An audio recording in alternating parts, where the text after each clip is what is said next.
Hi, everybody. Welcome to the News OK Planet 46 Comics Podcast. I'm Matt Price here with Kyle Roberts. Kyle, what's going on this week? We've got some pretty fun stuff. X-Men First Class scene is here. We got another Thor interview, and the top actor countdown begins.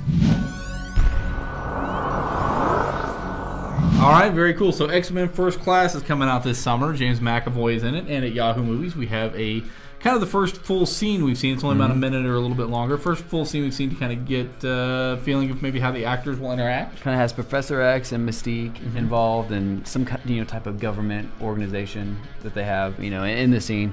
I'm not a big fan of watching scenes before the movie, and I know they do a lot of that now. They'll release like a minute or a minute and a half scene or so. But I kind of feel like it ruins it. You don't like to see stuff out of context. Yeah, I like to, I could watch a trailer and that's fine. But I don't really like watching scenes. So if you don't want to see this scene, don't go to Yahoo Movies. If you do want to see it, I thought it, again, kind of gave the feel of where we're at in the timeline and what Professor X is trying to accomplish as this movie begins. Cool. So, also, I talked to Kenneth Branagh, the director of Thor, about a little bit about some of his processes in making the film, and also about what he thought about being part of a larger movie tapestry. The fun thing is when you know, and you go and see Iron Man 2, and you get a couple of lines saying Clark has to get down to New Mexico. We have a little bit of a problem down there, and we're the problem. That's There's also some things, if you haven't seen Thor, but there are some things that kind of key into the Captain America movie coming up, and of course, it's all going to spin into Avengers in 2012. Sweet. And then on your blog, blog.newsok.com/nerdage. That's correct.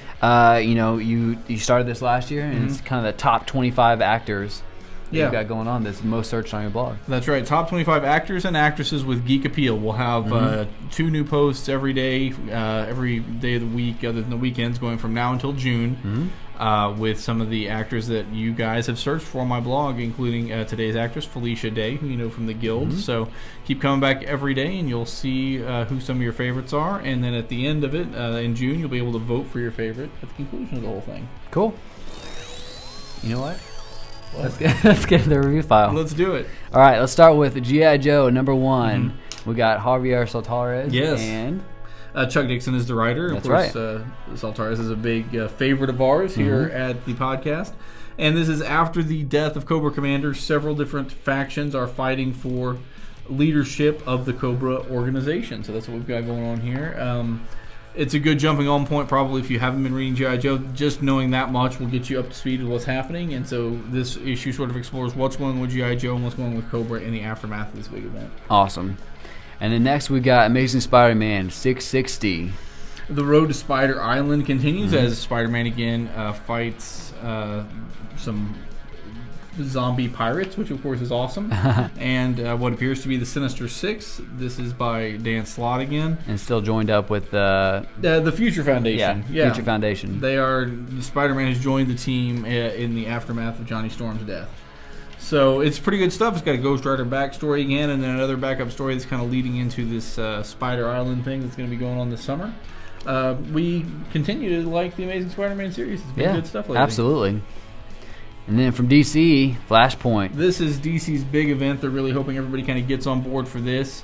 It's sort of a story that focuses on Flash and Batman. What happens is Barry Allen kind of wakes up in an alternate world where things are different, and he's trying to figure out what's caused that. In the meantime, you have Cyborg trying to recruit Batman to work with him, because apparently in this world, Aquaman and Wonder Woman are at war, and it could pull the entire Earth into this battle.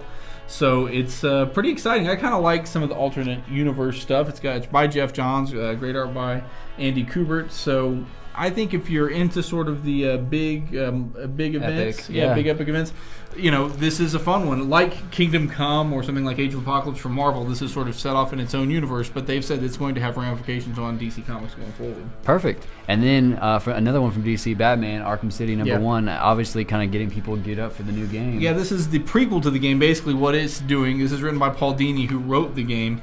He's taking from the end of the last game and saying, okay, how do things get so bad that we have Arkham City in the game? And this will explain how that all came together. There's sort of a corrupt mayor. There's some rage against Batman for different reasons and vigilantism in general. So it's kind of taking you from the end of what happens at Arkham Asylum and into the beginning of Arkham City. And I thought it was good. I think even if you don't play games, you're probably going to enjoy this.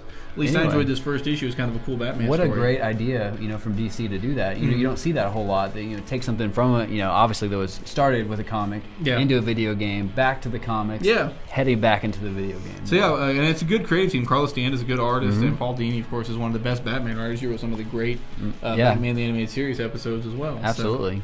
So I think even if you're not necessarily going to play the game, which the first game was good, so I'm looking forward to the second one. Yeah, it's still kind of a fun Batman story. So that's what we're looking at this week. I'm going to pick Flashpoint, although there are some positives to all of them. Cool. I'll go with Amazing Spider-Man. Really loving Amazing Spider-Man. Really the past year or so. Yeah, been really great since Dan Slott took it over. So cool. Hey, for Kyle Roberts, I'm Matt Price. Thanks for watching, everybody.